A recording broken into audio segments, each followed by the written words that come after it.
The bustling market had come to a sudden stop. Vendors paused mid-shout, children stopped playing, and baskets of goods lay forgotten as all eyes locked onto her. The girl, no, the mermaid, sat under the massive ancient tree. Gasps and whispers rippled through the crowd, and the once busy square became a stage for this impossible scene. She could feel their stares, a mix of awe, fear, and disbelief. But the shame and embarrassment of being exposed were the least of her worries. Her chest heaved as she struggled to breathe. The elixir that had granted her 2 hours on land was wearing off, and her body was reverting to its mermaid form. She had wanted to feel human, even if just for a little while, to walk, to touch the earth, and most of all, to climb. The tree had called to her, its ancient branches like arms welcoming her into a world she had only dreamed of. For a mermaid, the weightlessness of water was all she had ever known. But climbing a tree, feeling bark under her hands was a sensation she couldn't resist. She had lost herself in the moment. Now she sat slumped against the trunk, her gills drying out with every passing second. Her lungs screamed for air, but her body wasn't built for this. She needed water, desperately. It wasn't the rainy season. The closest body of water was miles away. You are watching the Tales of the Savannah. Subscribe and be part of the tribe. Now let's get back to the story. Her vision blurred as tears streamed down her cheeks. "Look at her," someone shouted. "Is she real?" "She's some kind of demon," another voice yelled. "No, she's beautiful," a child whispered, their words almost lost in the commotion. The voices swirled around her, but she couldn't focus on them. Her world was closing in, her breaths growing shallower. Her hands, pale and trembling, clutched at the dry earth beneath her. She could feel the life slipping away. This wasn't how she had imagined the day would end. Back at the river, Mwamba was anxious. The sun hung lower in the sky, and the day was coming to an end. Yet Kitapo was nowhere to be seen. His heart tightened. Something was wrong. "Wasn't she supposed to be back by now?" Lulenga asked, concerned. "Yes," Mwamba replied, frowning. "Usually she's only a minute late, but this is different. I'm worried." Lulenga didn't need another word. His instincts screamed at him to act. "We must fetch my daughter, now." Mwamba nodded. He handed Lulenga a small vial of transformation elixir, its contents swirling like liquid silver. Without hesitation, Lulenga gulped it down, feeling the familiar sting as the magic surged through their veins. They raced toward the market, legs moving with desperate urgency. When they arrived, the market was in chaos. People crowded in a dense circle, their gasps and murmurs rising like a storm. Something extraordinary, or disastrous, had clearly happened. The two men pushed through, shoving aside stunned bystanders. Lulenga froze when he saw her. There was Kitapo lying on her back, fully transformed. Her shimmering tail lay limp on the ground, her cheeks streaked with tears. She was gasping for air, her delicate gills fluttering weakly. His heart broke. "Kitapo!" Lulenga cried, dropping to his knees beside her. He looked at Mwamba with urgency. "Hold her hands. We have to get her to the water now." They didn't care who was watching. The stares, the whispers, the fingers pointing. It all meant nothing in the face of what mattered most. This was life or death. Without water, Kitapo wouldn't survive much longer. As Lulenga bent to lift her, something caught his eye in the crowd. A face. A face he thought he'd never see so close again. "Akina," he whispered, his voice trembling. She was there, the mother of his daughter. His heart stopped, disbelief washing over him.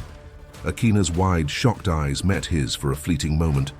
But then, just as quickly, she disappeared into the crowd. Lulenga heard a thud as she fell. "Lulenga!" Mwamba's shout pulled him back. "We're losing her! Let's go!" Lulenga snapped out of his daze and hoisted Kitapo up. Memories of Akina swirled in his mind as they ran. His legs moved automatically, carrying him toward the river as his heart wrestled with the past. The last time he had seen Akina was the night he had left her as he whispered, "Go to sleep, my love. Do not look for us." Those words had haunted him. What choice had he had? The truth was impossible to explain, let alone share. How could he tell her he was not human and she had just given birth to a mermaid?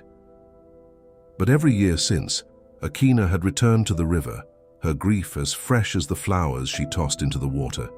She wept for the daughter she had never held, the child she thought she had lost forever. Hidden in the bushes, Lulenga had watched her from a distance, longing to comfort her, but too afraid to reveal the truth. One year, Mwamba had caught him. "What are you doing?" he had hissed. "Do you do this often? You're risking everything for what? A glimpse of her?" Mwamba's words had been like a slap. "Akina thinks it was all a dream. Time has erased the truth for her, and you're risking Kitapo's safety for this. Be responsible, Lulenga. You are a father now."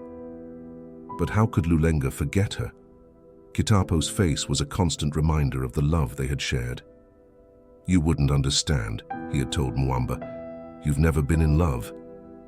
"If love makes one this foolish," Mwamba had replied coldly, "I'd rather not know it." Now, racing toward the river, Mwamba's voice snapped him back to the present. "Stay with us, Kitapo, we're almost there." Kitapo gasped loudly, the sound like a knife to Lulenga's chest. Her breaths came shallow, her body trembling in his arms, and then, with a splash, they entered the water. The cool embrace of the river was a relief, but Kitapo was far from safe. She had been out of the water for too long. Her body, delicate and fragile, needed more than just immersion to recover. Mwamba didn't hesitate. He cradled her and swam swiftly toward his healing chambers beneath the surface. Lulenga stayed behind, his arms hanging limply at his sides. His daughter's life was on the line, and now, so was his heart. He had seen Akina. He had heard her fall. And for the first time in years, he felt the walls of his carefully constructed life crumbling. "Not today," he whispered, his voice breaking. "Not my daughter. Not her." With trembling hands, he clasped them together and prayed to the gods. "Please," he begged, "spare them both." Jabali's heart pounded as he sprinted toward the market. A frantic messenger had burst into his home, shouting that Akina had fallen, hitting her head. The urgency in the boy's voice had left no room for questions. When he arrived, the market was abuzz with whispers of mermaids. The tales were fragmented. A girl transforming into a mermaid, a crowd in chaos, and Akina lying unconscious on the ground. The sight of her had nearly brought him to his knees. Later that evening, Akina rested on a woven mat, her head wrapped in damp cloths. Zuberi had attended to her and assured Jabali she would be fine. She just needed rest, much to Jabali's relief. She winced every now and then, the throbbing pain a reminder of her fall. Chipo sat nearby, staring blankly at the wall, replaying the events over and over, trying to make sense of what she'd seen. "How could I not have known?" she muttered, her voice breaking the silence. There were signs. Jabali, sitting cross-legged beside her, leaned forward. "Tell me again, Chipo. What did you see?" "I've already told you, Father," Chipo snapped, frustrated. "She was my friend. I thought she was human. How could I have known she wasn't?" Her voice trembled with confusion. Jabali exhaled deeply. Strange happenings were not new to him, but a mermaid falling from a tree. This was unlike anything he had ever encountered. To him, it was a bad omen, a sign that the village was on the brink of something terrible. Akina stirred slightly, keeping her eyes closed as their conversation drifted to her ears. The memories she had buried for years were now clawing their way to the surface. She couldn't shake the image of her newborn child. The fleeting moment she thought she'd seen a tail instead of legs. She had convinced herself it was exhaustion or the tricks of her mind.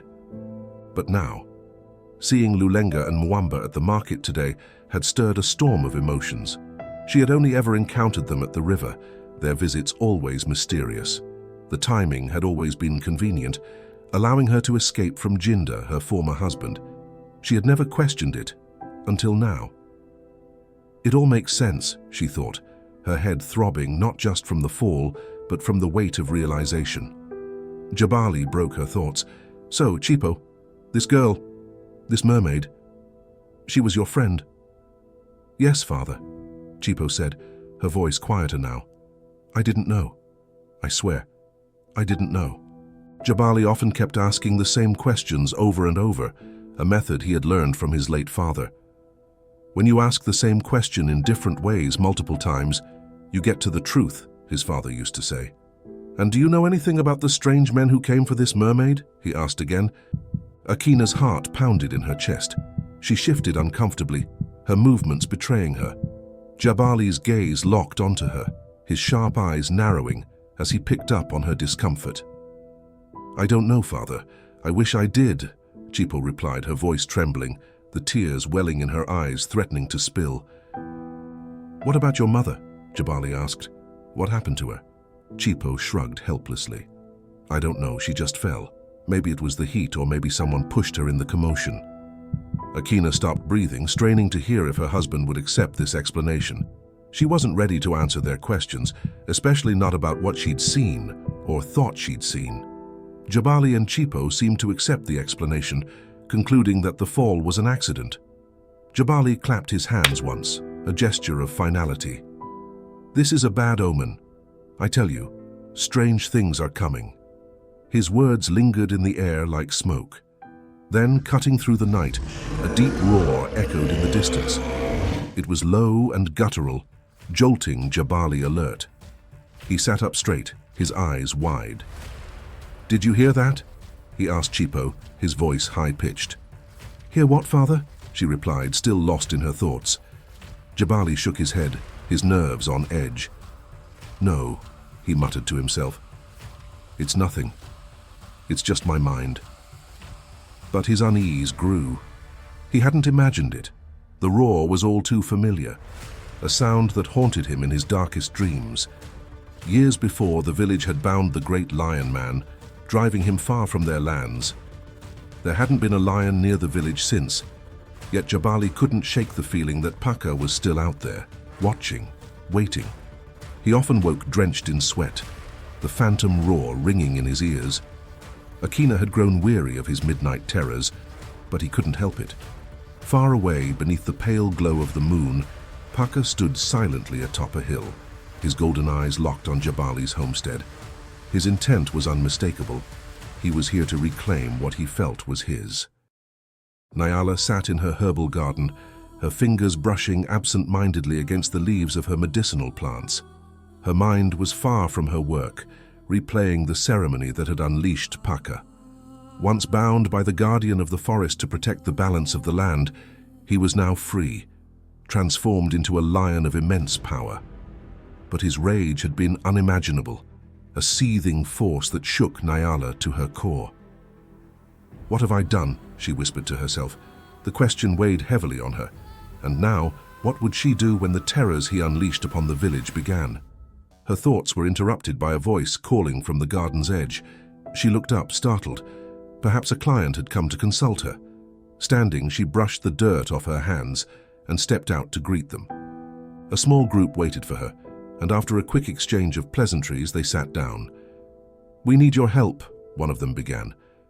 Nyala nodded, expecting the usual, a request to communicate with a departed loved one or help with sickness in their home. But then an older woman spoke, her voice steady yet heavy with emotion. Nyala, do you not recognize us? Nyala blinked, her heart skipping a beat. No, have we met? She asked hesitantly, trying to place the face. The woman shook her head. Yes, child, look closer. Before she could respond, a man spoke, his voice deep and familiar. Nyala, it's us. Her breath hitched. Chief Osei? The man nodded sadly. Yes, my child. Nyala's heart broke as she looked at them more closely. Their faces were lined with hardship, their clothes torn. It was clear they had endured unimaginable suffering. We've been searching for you, Chief Osei said, his voice trembling. We had hoped to find you sooner, but life has not been kind to us. The chief continued, his tone filled with shame.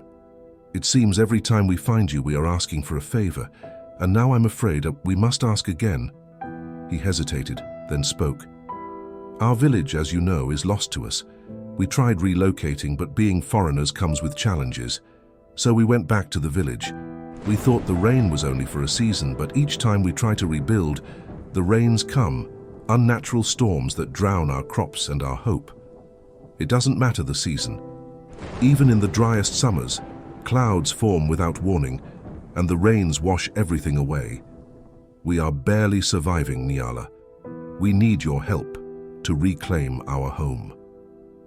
Nyala's expression hardened as she listened. She saw the desperation in their eyes, the toll that years of suffering had taken. She understood their pain all too well.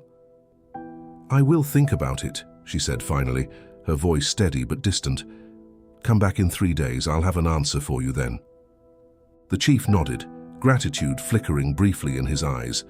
The group bowed and left, their retreating figures radiating both hope and exhaustion.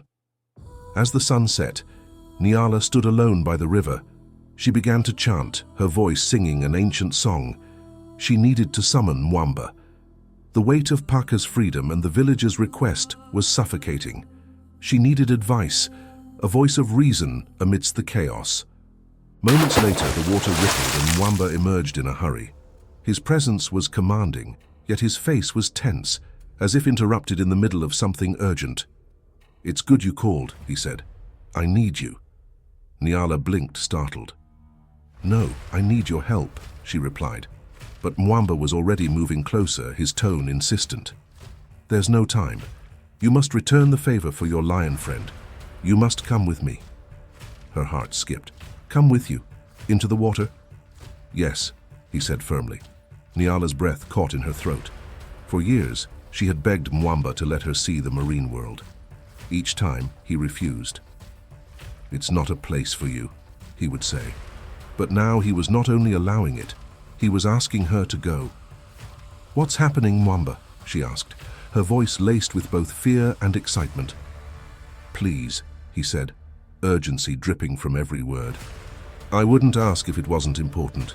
Trust me." If Mwamba was this desperate, it had to be serious. She took a deep breath, steadying herself. Without another word, she stepped into the water. The cool liquid wrapped around her legs as she waded deeper. Finally, she took one last breath and submerged herself completely. The world above disappeared in an instant, replaced by the vast, mysterious depths of the marine world. For the first time, Nyala was in Mwamba's realm, but something about his urgency told her she was not here to marvel at its beauty. Danger loomed, and whatever was about to unfold would test her like never before. And that, my dear tribe members, is the continuation of our mermaid story, which we are unfolding right here on this channel. If you haven't already, be sure to watch the first part, titled Mermaids, Lions, and Witches. I hope you enjoyed the story as much as I did. What are your predictions for what happens next? Let me know in the comments below. I'd love to hear your thoughts. And as always, thank you for watching our story, and we hope you enjoyed it. What lessons did you draw from this story? Share your thoughts with us in the comments below. Don't forget to subscribe and be part of the tribe. Thank you for watching The Tales of the Savannah. We will see you next time in the Savannah.